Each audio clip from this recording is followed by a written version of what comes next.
அனைவருக்கும் வணக்கம். நாளை காரடையான் நோன்பு, அதாவது மாசி மாதமும் பங்குனி மாதமும் கூடும் நேரம்தான் காரடையான் நோன்பு என்று சொல்வார்கள். அதை பற்றி இப்போது பார்க்கலாம். திருமணமாகி கணவனுடன் வாழும் சுமங்கலிகள் மட்டுமின்றி கன்னி பெண்களும் காரடையான் நோன்பு பூஜையை மேற்கொள்ளலாம்.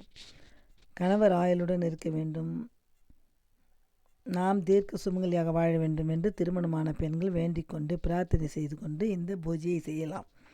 அதே சமயம் நல்ல அன்பான ஒழுக்கமான பண்புமிக்க கணவன் கிடைக்க வேண்டும் என்று கன்னி பெண்கள் இந்த பூஜையை மேற்கொள்ளலாம் என்கின்றார் முனீஸ்வர சாஸ்திரிகள்.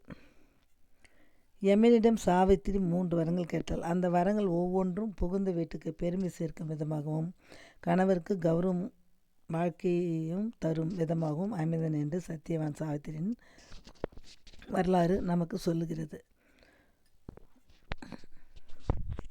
ஒரு தேசத்துக்கு ராஜாவாக இருந்தவன் சத்தியவான். இறையருள் கொண்டவளான பூஜைகளிலும் வழிபாடுகளிலும் மிகுந்த ஈடுபாடுகள் கொண்டவளான சாவித்திரியை திருமணம் செய்தான். மாமனாருக்கும் மாமியாருக்கும் பார்வை இல்லை. எனவே கணவர், மாமனார், மாமியார் என மூவரையும் கண்ணை போல் பார்த்து கொண்டார். சோதனைகளையும் கர்மவினைகளையும் சந்தித்தே ஆக வேண்டும் என்பதுதான் விதி.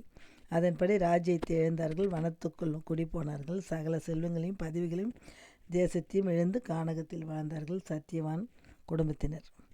இத்தனை சோகங்களுக்கு நடுவே பெரும் சோகம் சத்தியவானின் ஆயுள் குறைவு என்பதுதான். இவை எல்லாத்தையும் அறிந்து உணர்ந்த அந்த தம்பதி காட்டில் குடில் அமைத்து சதா சர்வகாலமும் பூஜைகளையும் வழிபாடுகளையும் குறைவற்றை செய்து வந்தார்கள். அன்றைக்கும் அப்படிதான் அம்பாளை பூஜித்து கொண்டிருந்தால் சாவித்திரி.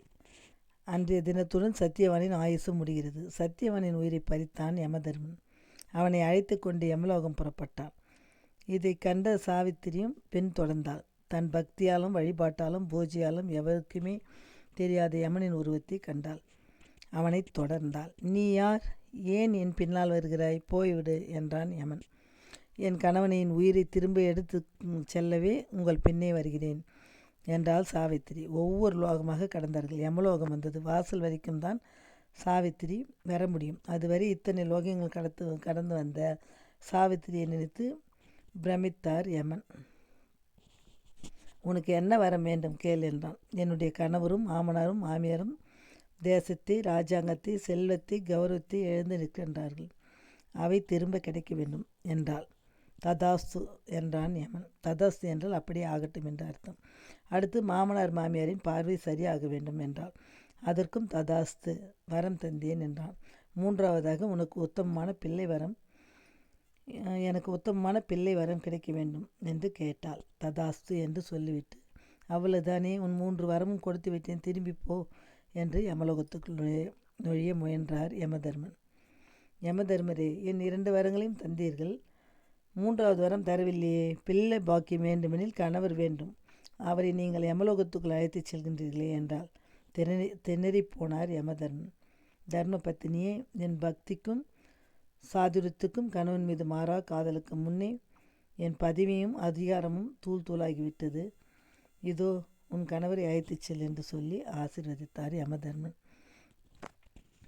கணவன் மீண்டெழுந்தார். மாமனார் மாமியாரின் பார்வை கிடைத்தது, தேசம் கிடைத்தது, செல்வங்கள் வந்தன, ராஜாங்கம் ஆண்டார்கள், கௌரவமும் மதிப்பும் அதிகாரமும் கிடைக்கப்பெற்றான் கணவன் சத்தியவான் என்று சொல்கிறது புராணம். ஆகையால் நாமும் காரடையான் நோன்பு இருந்து காமாட்சி அருளையும் சாவித்திரி அருளையும் பெற்று தீர்க்க சுமங்கலியாக வாழ்வோம். நன்றி, வணக்கம். இப்படி கணவனை மரணத்திலிருந்து மீட்டெடுத்த சாவித்திரி செஞ்ச பூஜை தான் காரடையான் நோன்பு. சத்தியவான் சாவித்திரி விரதம் என்கின்றார்கள், சாவித்திரி விரதம் என்கின்றார்கள், கௌரி விரதம் என்பார்கள், காமாட்சி விரதம் என்பார்கள், நித்திய சுமங்கலி விரதம் என்பார்கள். அத்தனை மகத்துவம் வாய்ந்த நோன்பாக விரதமாக போற்றி கொண்டாடப்படுகிறது காரடையான் நோன்பு. நன்றி, வணக்கம்.